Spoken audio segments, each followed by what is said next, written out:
listening to the Betmaker Show. This is the college betting odds preview for Monday, December 23rd, 2019. And now, live from Las Vegas, the host of the Betmaker Show, Brian Blessing. Well, let's update you on bowl season. This will be short and sweet. We've got 4 games to get into wrapped around Christmas. Brian Blessing and Bruce Marshall. We are in Las Vegas, and bowl season is indeed about to heat up. And let's get it started with the Gasparilla Bowl here on Monday, Raymond James Stadium in Tampa. We've got Marshall and Central Florida, and we got the Golden Knights here, 15.5. It's starting to come down, Bruce. It was 16.5 in the morning leading up to kickoff. We're seeing some sharp money on Marshall with a total of 59. Yeah, no surprise that this total's coming back a bit here, or the spread's coming down a bit. Bowl games, and we saw it over the weekend, Brian. I mean, it is hard sometimes to figure out which of these teams decide to come out and play big, and some teams just come out flat. I mean, SMU we saw come out and just go through the motions in its game. Central Michigan just wasn't ready to play, and some teams are ready to play. So when you handicap this stuff, you try to find in the bowls, it's hard to find stuff that you can sort of count on, but once in a while you do find one. And oftentimes you look at coaches in these bowls and how they have performed in the past. You can find nothing at fault with what Marshall has done for Doc Holliday in his bowl game since he took over the Herd about 9 years ago. He's 6-0 straight up and against the spread in bowl games. And for Marshall itself, goes back, if you want to go back to 2009 in the Motor City Bowl, it's now 7-0 straight up and against the spread in bowl games. So he's got his teams ready. He also does a lot of recruiting, as we know, in Florida. So coming down here to Tampa is a good deal for him. This game, by the way, is now outdoors in the Bucks Raymond James Stadium after being played indoors at the Trop for the Rays across the bay in St. Pete for the last several years. But now they're in the great outdoors this afternoon. Marshall, I think, is live here. Central Florida comes in the heavy favorite, like you said, but partly because of Marshall's bowl success, the number is dropping. What we've heard is the Golden Knights are not too thrilled about having this short trip down I-4. They would have rather gone somewhere else for a bowl than Tampa. But they were not all that reliable this year. They only covered 2 of their last 9. The defense really failed Josh Heupel too many times this year. And you talk about offense that only knows one speed. It's Central Florida, and that what happens often with Central Florida with Gabriel, the freshman quarterback, just throwing downfield, there are more 3-and-outs than there should be. This is a potent offense, but they do oftentimes, when it starts going bad for them, 3-and-out, and they put that defense back on the field. If Marshall can win a bet with Brendan Knox and their quarterback Green, who didn't have a great year as a sophomore, had a better year as a freshman, but he is kind of a playmaker, doesn't make mistakes. Marshall stays within this number today. We had it 37-28 Central Florida. But Marshall, worth the look, I think, plus all the points. Why not? The one other thing, both teams, as you kind of alluded to, but you can't trust either one of them. Who do you trust more? Both teams 4-7 against the spread this year. And I know year to year, a lot of different guys. But you're sitting here, the AAC is 1-6 straight up and 2-5 all time against the spread when they face Conference USA teams in bowl games. There you go. Conference USA. I'm all on it. All right. Let's move on. We're going to Hawaii. Who doesn't want to go to Hawaii? Well, maybe BYU doesn't want to go to Hawaii. That's the rub when you're sitting here and you're talking about the motivation. To that end, we're seeing BYU a 1.5 point favorite. The total on the game is 64. And Hawaii is always willing to roll out the red carpet for people to come over there at this time of year, and they're accustomed to playing in this thing. And, oh, by the way, the dog is always live in this ball game. Yeah, and it could be kind of colorful. Now, BYU is an interesting invite here because, one, BYU, there's a heavy LDS population in Honolulu. There are a lot of Pacific Islanders on the BYU side. There always are. They recruit there. They have a campus in Oahu. They will be supported here pretty well, and they've played here a lot, and they usually get a good deal of fans at the game. So oftentimes in the past, we've seen this game with very few fans in the stands. Now, when Hawaii plays, it's better, but this will be a pretty good crowd on New Year's Eve in Honolulu. In BYU, now they have played Hawaii the last couple of years and won handily. BYU was not that good 2 years ago, went into Honolulu and won. That year, BYU was 4-8, and then last year routed Hawaii in Provo 49-23. I don't know that Hawaii's closed the gap that much. BYU's going to show up here to play. The schedule was tough enough for them this year. I mean, they went into some tough places and played and won, Tennessee and others. Their quarterback, Zach Wilson, was hurting some during the season. He's healthy now, and in 8 games, he threw for over 2,100 yards, 23 touchdown passes.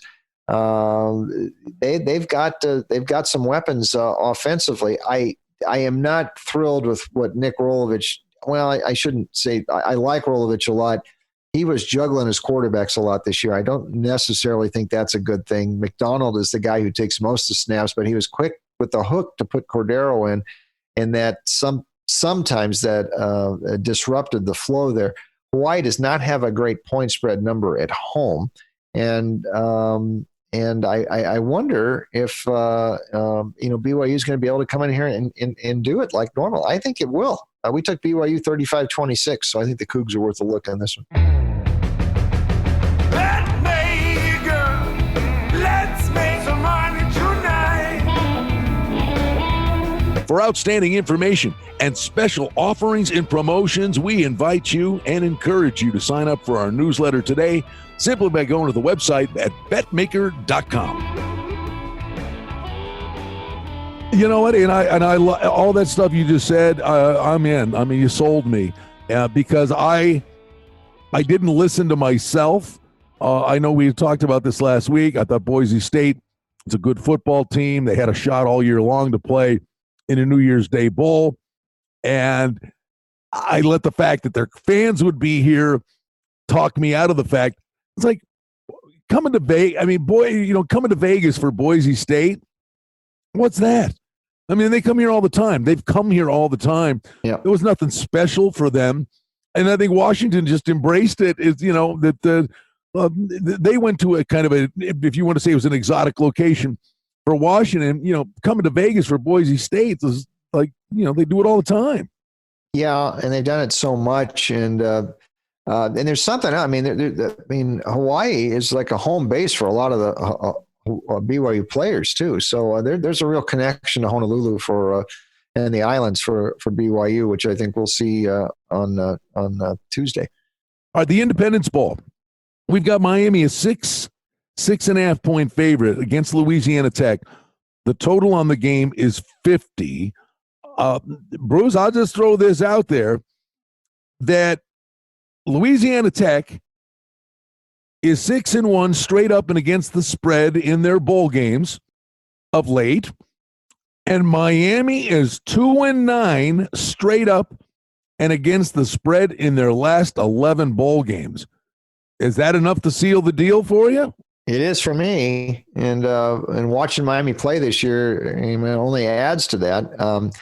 As far as La Tech refining a bit further, Skip Holtz, since he got there in 2014, or since his first bowl team in 2014, he got there the year before, 5-0 straight up. He's won his 5 bowls in a row for La Tech. So that's one of those things like Doc Holliday at Marshall. I mean, Skip gets his team to play, and it figures. I mean, a school like La Tech, they really look at a bowl against a non-CUSA foe as a chance to really showcase, and they've taken advantage. They have embraced that role. Now, this was a weird season for La Tech. I think this might have been Skip's best team down there in Ruston until the suspensions. You talk about a poorly timed misdeed, whatever it was that Jamar Smith, the quarterback, did to get set down the 2 most important weeks of the season for La Tech. Well, it didn't help. They lost those 2 games and blew the Conference USA West championship. He was back in the lineup in the finale against Texas San Antonio and threw 3 touchdown passes, so he's back in there. But they're a pretty dangerous team with him in there. But I think this is also as much against Miami. Like you said, the bowl record has not been good. This whole program, something is wrong with the program there, Brian. And many of it, we talked about this back in August, Brian, about Miami and all this fuss about Manny Diaz coming in as the head coach, that things are going to change from the last couple of years, Rick, especially the last year when things flattened out. But remember, I mean, Diaz was on staff there, and what went wrong in Miami last year, I mean, Diaz was part of it. And I know, he left for a couple of weeks to Temple, then they had to pull him back when Rick retired, and they had to pay the buyout and all that. But they were inconsistent. The quarterback play was very inconsistent this year, and that's been a consistent theme for a couple of years at Miami. I think the Canes lose this one. By the way, short distance, Ruston over to Shreveport. This is going to be a La Tech crowd. And for whatever that makes a difference in the bowls, it's going to be like all La Tech because Miami doesn't travel at all. And you ain't getting anybody from Miami going to Shreveport on December 26th. 28-26 La Tech. We're going to take the Bulldogs to win this thing outright. This would be a money line possibility, too, for those who are so inclined. Pittsburgh and Eastern Michigan. We're talking the Quick Lane Bowl. And this game will be played at Ford Field in Detroit. So clearly it's a road game for Pittsburgh. And to me, this is all about, does Pittsburgh care? And if Pittsburgh marginally cares, Bruce, I would draw a parallel to a game that would point me Pittsburgh's way. And they got punched in the mouth 4 games ago by Buffalo. Buffalo is a power running team. And I think be aware of Buffalo next year. It was a reload year for them. They got their act together, and the recruiting class is really good. Leipold's built something there, but I think teams of a similar ilk, where I think Pittsburgh would try to come in and punch them in the mouth here. And if they show up and they care, I think they'll do it. Yeah, that's the question, though. They have not been a good double-digit favorite in recent years. They're only 3-9 their last 12. So that the personality of this team and the offense just this is not a great running team, though. I mean, Buffalo's got those 2 backs they could really lean on, and Pitt. Now it was mostly against ACC, but 120 yards per game, 121. That's way down the list in rushing. I just smash mouth isn't what they do best. It's defense, and that's really been the deal. They have not been able to get this offense up to speed the last couple of years, and that's kind of put a ceiling on how high Pitt can go. Eastern is a strange team. You mentioned that Buffalo game. It's funny. Their record away from Ypsilanti, which is not far from Detroit here. They don't get many fans. It's not good. They have a great record, though, away from Ryerson Stadium. So when they're away from home, they seem to play much, much better. Tremendous marks, really, away from home. And 19-6-1 as a road underdog since Chris Creighton got there. By the way, this guy has done, like Leipold at Buffalo, Creighton is an outstanding coach and stabilized this program. Their quarterback, Mike Glass, healthy. He had some injuries all throughout the year, but he's a pretty good dual threat. That this team went into Illinois earlier in the year and won. And the pedigree says they're not going to get routed here. I just don't know that Pitt has enough off offense and can't play that sort of smash mouth that you suggest might help them here. 23-20 Pitt. I think Pitt wins, but Eastern plus the points worth a look. And by the way, the MAC did win a couple of bowl games the first weekend. Yes. Apocalypse maybe, but MAC maybe not the pushover it has normally been in bowls in the past. Well, there you have it. It's a short sample, 4 games, wrap it around Christmas. We'll come back as bowl season's really about to heat up. We'll have another gathering with Bruce after the holiday. Bruce, Merry Christmas to you, your family, a wonderful holiday season, and we'll be back talking more bowls shortly. Merry Christmas, Brian. Thank you. Betmaker, let's make some money tonight. Well, that's the Betmaker Show for now. We publish multiple times each week.